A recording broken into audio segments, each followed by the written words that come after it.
Ang first na pinpoint sa akin ng isa sa mga atheist friend doon na siyempre isa sa mga friend ni Mr. Atheist nga ay so kasi nag-ano sa pinaka-ground ba yung tungkol sa existence ng Panginoon ba. At ang naging tanong, ano ba ang purpose ng Diyos at siya ay nag-exist? Siyempre sa una dahil medyo parang bago lang sa akin yung tanong, siyempre. Ang pinipinpoint ko lamang ay tungkol sa kanyang eternal will ba? Yung kalooban ng Lord, so to speak. Kumbaga, ang point doon, kung ang essence ay pareho sa existence at naniniwala na may Diyos, ano ang purpose ng Diyos sa kanyang pag-iral?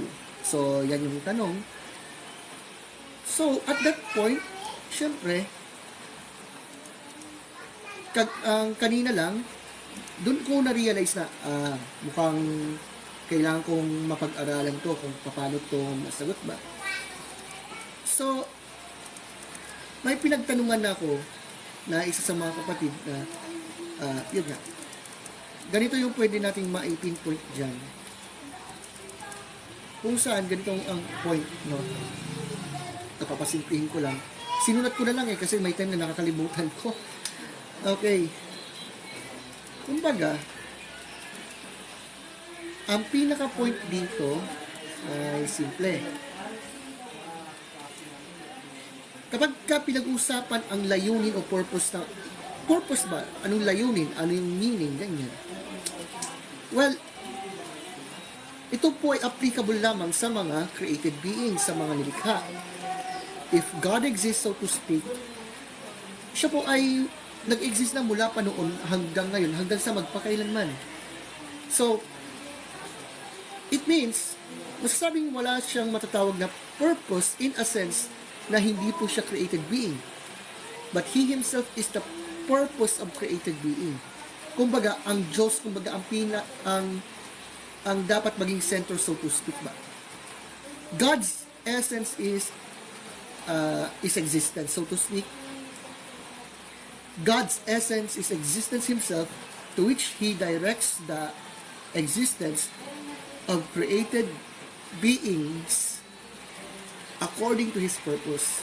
So, yamang ang Diyos ay nag-exist na mula sa panahong walang hanggan, matatawag na ang layunin na yung tanging may mga layunin ay may kinalaman sa mga lilikha niya. Kaya nga ipinpoint ko nung sinagot ko ngayon tungkol sa the purpose in life according to Christianity is to know God and to make Him known. Nasabi ko naman yon. Also, bukod dito kasi, kung titignan natin yung mismong sagot dyan, okay? If God really exists, so to speak, then, siya mismo, kumbaga yung pinakadahilan kung bakit andito tayong lahat. Yan naman yun.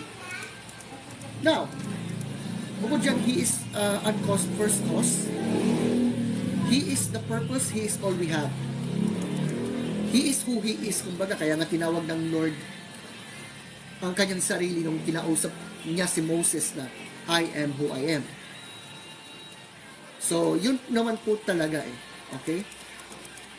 Kasi tingnan nyo, a purpose is something greater than oneself. God has nothing greater than Him. Whatever He decides, He wants to do. Kumbaga, nandito tayo para sa Kanyang karangalan. Nandito tayo para sa Kanyang kagustuhan. Hindi po sa atin. But if God does not exist, so to speak, ano yung layunin natin? Ano ba yung layunin ng buhay natin? Ano ba ang dahilan kaya bakit tayo nandito? Diba? Kasi purposeful existence can only have meant for created beings and things. That is to claim that God has a purpose would necessarily imply that God was created for such a purpose. But God was not created. Therefore, it requires no purpose for His existence. Kaya nga, actually, kung halimbawa kung manunod sa atin isa sa mga atheist friend na nagtanong sa akin ng ganitong tanong, I hope maunawaan niya ito.